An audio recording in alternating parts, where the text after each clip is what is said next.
नमस्कार. श्री स्वामी समर्थ सर्वांना. या देवी सर्वभूतेषु मा ब्रह्मचारिणी रूपेण संस्थिता. नमस्तस्यै नमस्तस्यै नमस्तस्यै नमो नमः. नमस्कार, मी प्रतीक्षा तुमचं सर्वांचं आजच्या व्हिडिओमध्ये हार्दिक स्वागत आहे. तर आज आहे 23 सप्टेंबर, वार आहे मंगळवार. आज आहे नवरात्रीमधील दुसरा दिवस. तर नवरात्रीच्या या दुसऱ्या दिवशी कोणत्या देवीची पूजा करावी, माळ कोणती घालायची, देवीचा नैवेद्य काय, कोणता मंत्र म्हणावा, देवीच्या रूपाची माहिती, हे सगळं आपण ह्या व्हिडिओतून जाणून घेऊयात. तर आज आहे नवरात्रीतील दुसरी माळ, दुसरा दिवस. तर नवरात्रीतील या दुसरा दिवस हा देवी ब्रह्मचारिणीच्या नावाने ओळखला जातो. आज देवीला पांढऱ्या फुलांची माळ अर्पण करायची आहे. दुसऱ्या माळेचा शुभ रंग आहे लाल. देवीला खडी साखरेचा नैवेद्य दाखवला जातो. तसेच देवीला दूध आणि दुधापासून बनवलेले पदार्थही अत्यंत प्रिय आहेत. देवीला पांढरा रंग अतिशय प्रिय आहे. देवीला जाई, जुई, मोगरा ही फुलं अर्पण करा. ब्रह्मचारिणीचा अर्थ काय होतो हे जाणून घेऊयात. इथं ब्रह्म या नावाचा अर्थ आहे तपस्या, म्हणजेच ब्रह्मचारिणीचा अर्थ आहे तपश्चारिणी होय, म्हणजेच तपाचं आचरण करणारी देवी. देवीचं हे रूप पूर्ण ज्योतिर्मय आहे आणि अतिशय भव्य आहे. देवीच्या उजव्या हातात जपाची माळ व डाव्या हातात कमंडलू आहे. देवीचा मंत्र आहे ओम ऐं ह्रीं क्लीं ब्रह्मचारिणीये नमः. ब्रह्मचारिणी देवीची कथा थोडक्यात जाणून घेऊयात.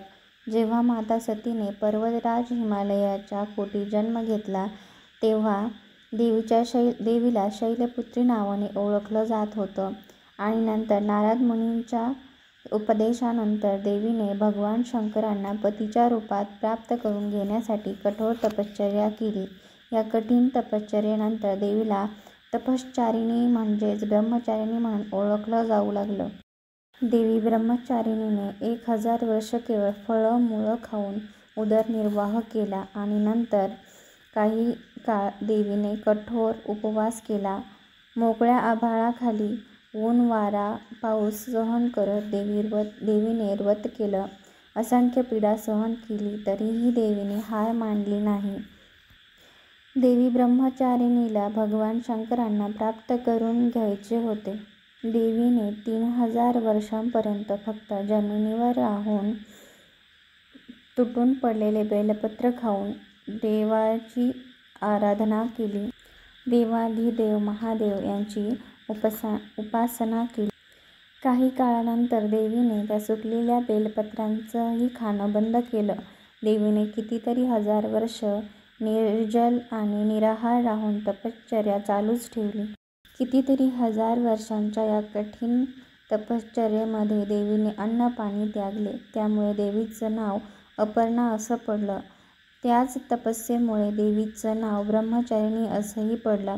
या तपसाधनेमुळे देवीचं शरीर एकदम क्षीण होऊन गेलं. हे सगळं पाहून देवीच्या आईचं म्हणजेच मेना यांचं अंतःकरण अत्यंत दुःखी झालं. देवीला या तपस्येतून दूर करण्यासाठी त्यांच्या आईनं आवाज दिला उमा. देवीच्या आईच्या मुखातून उमा हे शब्द बाहेर पडले. त्यामुळे देवी ब्रह्मचारिणीला उमा असं म्हटलं जातं. देवीच्या या कठोर तपश्चर्येमुळे 3ही लोकांत हाहाकार उडाला. देवता, ऋषी, सिद्धगण, मुनी हे सगळे देवीचे कौतुक करू लागले. देवीच्या या कठोर तपस्येवर प्रसन्न होऊन भगवान ब्रह्मांनी आकाशवाणीतून देवीला संदेश दिला. हे देवी, आजपर्यंत कोणीही तुझ्या इतकी कठोर तपश्चर्या केली नाही. तुझ्या या अलौकिक अशा तपश्चर्येची 3ही लोकांत प्रशंसा होत आहे. तुझी मनोकामना आता परिपूर्ण होणार आहे. भगवान शंकर तुला पती म्हणून प्राप्त होतील. आता तू तपश्चर्येतून बाहेर ये आणि घरी परत जा. तुझे पिता तुला लवकरच घ्यायला येतील. देवी ब्रह्मचारिणीची ही कथा आपल्याला कठीण संघर्षाला न विचलित होता स्थिर राहून त्यावर विजय मिळवायचा हा संदेश देतो. ब्रह्मचारिणी देवीच्या पूजनाने मानवाला भक्ती आणि सिद्धीची प्राप्ती होते. तर आज आपल्याला देवी तपश्चारिणी म्हणजेच ब्रह्मचारिणी हिचा मंत्र जागर करायचा आहे. ओम ऐं ह्रीं क्लीं ब्रह्मचारिण्ये नमः असा मंत्र आपल्याला जपायचा आहे. तर अशीच माहिती तुम्हाला रोज हवी असेल तर चॅनलला सबस्क्राईब करा आणि बेल आयकॉन प्रेस करायला विसरू नका.